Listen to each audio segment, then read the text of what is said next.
Step aside, Frank West and Chuck Green. There's a new hero in town, and his name is Nick Ramos. That's right, we're going into the zombie-filled city of Los Perdidos, so grab your roller hogs and your sledgehammer chainsaws, and let's review Dead Rising 3.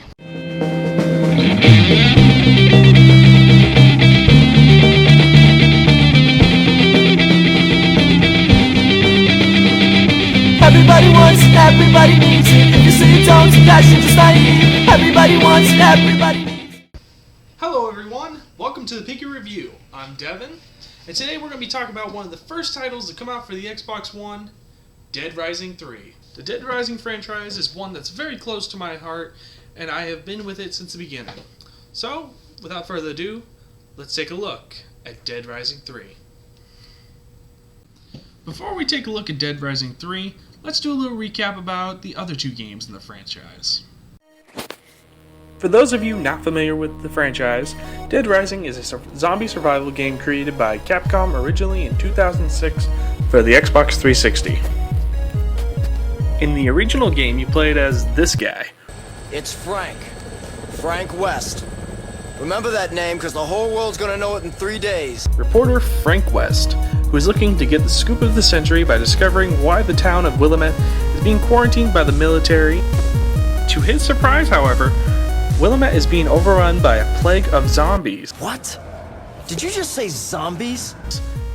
And Frank gets trapped in a mall with a handful of survivors, and it has 3 days to get the scoop before his chopper arrives 3 days later. Well, that's pretty... sounds fun. I guess. In Dead Rising 2, you play as Chuck Green. He's a hero. He's a survivor. He's Chuck Green. A motorcycle stuntman who is one of the original survivors of the Willamette outbreak and is now traveling around doing shows. By the way, at the beginning of the game, you do this game show where you kill zombies on this motorcycle with chainsaws at the end. It's freaking awesome, man! Anyway, he does shows to make money from medicine for his daughter Katie, who was infected with the zombie virus. See, that wasn't so bad, Dad. However, while performing at a game show at Fortune City, another outbreak occurs, causing Chuck, Katie, and a handful of survivors to be stuck in a bunker. However, Chuck has run out of medicine for Katie and must now find some. And all the while, he is blamed as the culprit behind the outbreak. In the video is former motocross champion Chuck Green. What? And now also must clear his name. Alright, I think that's a good enough recap for now. Now let's take a look at the actual game in this video, Dead Rising 3. In Dead Rising 3, you play as a new protagonist named Nick Ramos. Nick Ramos, huh? I guess Capcom can't come up with a longer name for their main character. I mean, I know there's more than one syllable names for a Latino main character, but I digress. Well, anyway, you play as Nick Ramos in the new city of Los Pedros, California, where you are thrown right in the middle of an outbreak. The basic premise is similar to that of Dead Rising 2. You're stuck in a zombie-filled city and have a certain amount of time to get out and find out the truth behind everything. The basic gameplay is about the same, however, there are some notable differences that I should point out. One of the big differences is combination vehicles, which you can combine two vehicles into one, usually giving them certain types of weapons, armor, or just all-around awesomeness. My personal favorite of these is the turret rig, for it allows you to carry more than just one passenger. Just like in every Dead Rising, you get a unique variety of side bosses, which are called psycho missions, full of colorful, to say the least, characters. And in Dead Rising 3, they did not disappoint. For instance, check out my favorite of all the psycho bosses. This really lovely woman right here.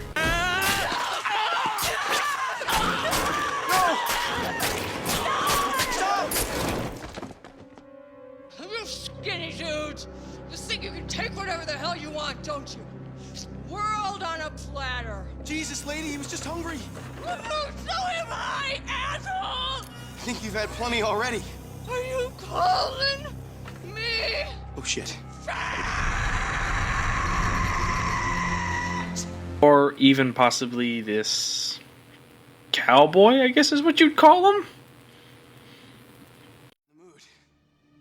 Oh, you will be. That door does not open again until you start being a little bit more obedient.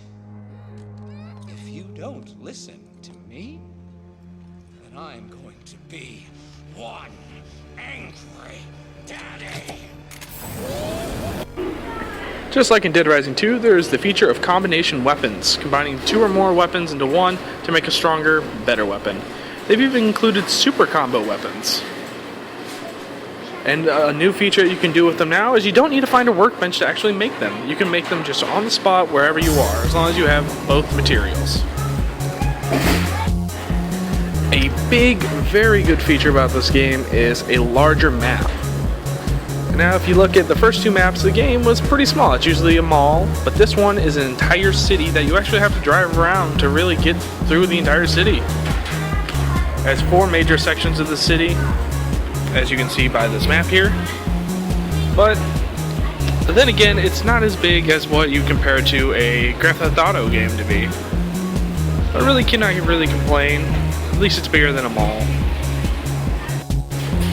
You also get the new feature of safe havens. Basically, just like in the first 2 games, you have that one point where you can go to that's basically safe from zombies. But now, there's multiple points throughout the entire city you can go to. And while there, you can change your outfits, resupply on your weapons, including all your combo weapons are stored in the supply locker once you have made them once. And then, you can even store your survivors there and pick them out one by one however you like. Now, I know I've been talking about a lot of the pros of this game, but let's take a little bit about the downsides. The game glitches a lot, but I guess that's to be expected with a new console. Another glitch is the leveling is way too easy. You can literally get to level 20 in your first run, and with very little effort. You really just drive around and kill a lot of zombies with your car. I mean, even with the downgraded experience, you still get a lot of experience of ramming down all those zombies. Also, a lot of the bosses in the game were very easy to kill. I mean, the zombies were a bigger threat than most of these people, and the combo weapons were just way too overpowered.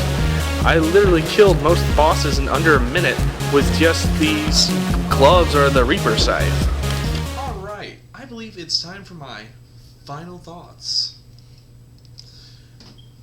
Now, Dead Rising 3, I believe, was a great video game. It was a great accomplishment for the Xbox One. They did have a little rough patch for a little while where you couldn't install the game for a couple days because the patch wouldn't let you. But all in all, it was one of the greatest games I've played up to date. I wouldn't say it's the best, but it's a very great game. You can play for hours on end. All in all, I give the game, I would say let's give it a 8 out of 10. It's not the best, but is definitely high up in there. And it definitely saved the Dead Rising franchise. Alright, thanks for watching, guys. I'm sorry this video took so long to get uploaded. Editing it took a little bit longer than I expected it to. And getting all the footage and cycling through the footage. Hopefully the next video goes up in about a week instead of just 3 weeks later.